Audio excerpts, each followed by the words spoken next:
वालेकुम, मेरा नाम डॉक्टर शहबाज अहमद काजी है और मैं एक वैस्कुलर इंटरवेंशनिस्ट हूँ। आज का जो टॉपिक है हमारा वो है इनफर्टिलिटी।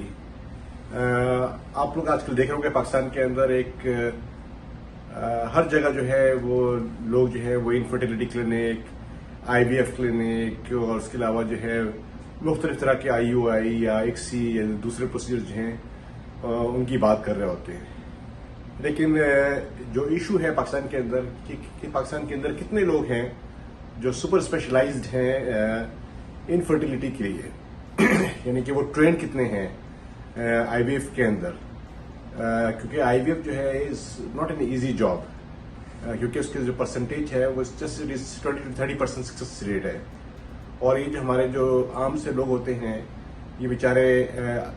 हर एक हस्बैंड वाइफ की एक ख्वाहिश होती है कि वो उसकी अपने बच्चों के लिए वर्कअप करते हैं, लेकिन फिर उसके अलावा ये मुख्तलिफ जो अनप्रोफेशनल जो क्राउड्स होते हैं उनके पास चले जाते हैं जो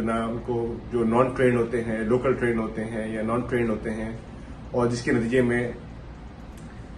वो अपनी सारी जो जिंदगी की जमा पूंजी होती है वो IVF क्लिनिक के अंदर लगा देते हैं। और उससे पहले जो है जो उनकी जो बेसिक वर्कअप होता है, जो चेकलिस्ट होती है,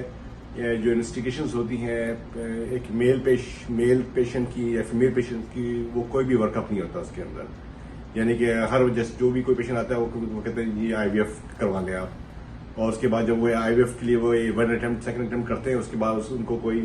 ना कोई इशू निकलता है जिसके बाद वो बैक टू जीरो हो जाते हैं। तो इस IVF की स्पेशली मेल पेशेंट्स के अंदर जो वर्किंग होती है उसके अंदर उन पेशेंट्स को जिन लोगों को वेरिकोसील निकलता है, यानी कि जो पेशेंट जिनको वेरिकोसील है और उनको ओलिगोस्पर्मिया है या ज़ेंथोस्पर्मिया है और उनके काउंट्स कम है, उनकी मोटिलिटी कम है और उनको साथ में उनको जो है वेरिकोसील है,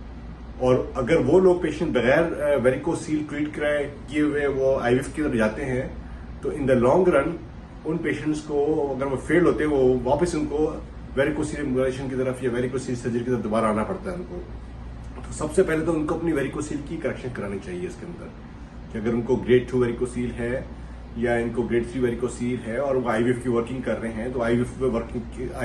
की तरफ जंप करने की जरूरत नहीं है, पहले अपनी चेकलिस्ट को क्लियर करें पहले उसके अंदर। इसी तरीके से वो पेशेंट्स जो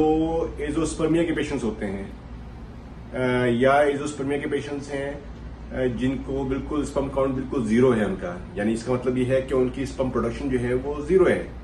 या वो जीरो है या वो ट्रांसपोर्ट नहीं हो रही है, तो उनको भी अपना जो है वो टीजा या पिज्जा प्रोसीजर जो है वो कराना चाहिए, टेस्टिकुलर एफिनेज कराना चाहिए, जिसके अंदर कम से कम उनका जो है ये बात कंफर्म करें कि उनके टेस्टिस के अंदर स्पर्म प्रोडक्शन है या नहीं है। अगर तो उनकी टेस्टिस में स्पर्म प्रोडक्शन नहीं है इसका मतलब है कि वो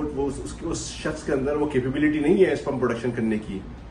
तो वो भी डायग्नोज होना चाहिए एजोस्पर्मिया के पेशेंट्स के अंदर। या वो पेशेंट्स जिनके स्पर्म काउंट्स नॉर्मल हैं लेकिन उनकी प्रेगनेंसी नहीं हो रही है, स्पर्म काउंट नॉर्मल है उनकी प्रेगनेंसी नहीं हो रही है, तो इस तरह के सूरत के अंदर आजकल जो नया टेस्ट है वो उसको हम कहते हैं DNA फ्रेगमेंटेशन। DNA फ्रेगमेंटेशन जो होता है वो सीमेन एनालिसिस से ज्यादा बेहतर और रिलायबल इंडिकेटर है आजकल के जमाने के अंदर। यानी कि अगले 3-4 साल के अंदर, 4 साल से 5 साल के अंदर दुनिया में कोई भी सीमेन एनालिसिस जो है उसकी कोई वैल्यू नहीं रहेगी। वैल्यू जो रहेगी वो DNA फ्रेगमेंटेशन की रहेगी। DNA फ्रेगमेंटेशन क्या चीज होती है, उसके अंदर टेस्टिस से सैंपल लिया जाता है और उसके अंदर इसको देखा जाता है कि इस पेशेंट के जो DNA है वो कितना टूट रहा है, यानी कितनी फ्रेगमेंटेशन इसके अंदर। अगर फ्रेगमेंटेशन जो है वो लेस देन 7 है तो इसका मतलब होता है अब वो DNA फ्रेगमेंटेशन जो है अगर उसका जब टेस्ट होता है और उसका DNA फ्रेगमेंटेशन जो है अगर लेस देन 7 आता है, इसका मतलब है कि उस पेशेंट के अंदर इनफर्टिलिटी की चांसेस यानी प्रेगनेंसी की चांसेस ज्यादा होती हैं, यानी कि वो पेशेंट जो है वो ज्यादा कैपेबल है फर्टिलिटी के लिए। और वो पेशेंट जिनका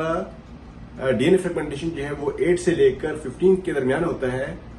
वो जो होते हैं वो मॉडरेट टाइप के होते हैं, दरमियान वाले लोग होते हैं, यानी कि उनके अंदर चांसेस होते हैं लेकिन थोड़े से जो 7 फ्रेगमेंटेशन होते हैं उसके मुकाबले में कम होते हैं। और वो लोग जिनका डीएनए फ्रेगमेंटेशन जो होता है मोर देन 15 होता है, यानी उनके जो डीएनए जो स्पर्मेटिड्स हैं वो ज्यादा ब्रेकअप हैं, तो उनके अंदर जो होता है वो लेस चांसेस ऑफ प्रेगनेंसी होती है। तो ये जो चीज है डीएनए फ्रेगमेंटेशन, ये आप लोगों को कराना चाहिए सीमेन एनालिसिस के साथ, और उसमें देखें कि क्या आपके अंदर जो है वो कैपेबिलिटी है आपकी इनफर्टिलिटी इशू के लिए, ताकि ये जो आप आईवीएफ क्लिनिक्स के अंदर जाके अपने पैसे जाया करते हैं, वहां पे जाने से पहले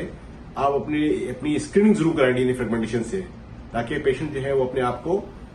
जब जाए वहां पे तो उसके पास कम से कम ये होना चाहिए कि इसके डीएनए फ्रेगमेंटेशन जो है वो 7 है अप टू 15 तक है, यानी इसके चांसेस हैं। अगर आप हमसे रब्ता करना चाहते हैं हमारी इनफर्टिलिटी इश्यूज, वेरिकोसील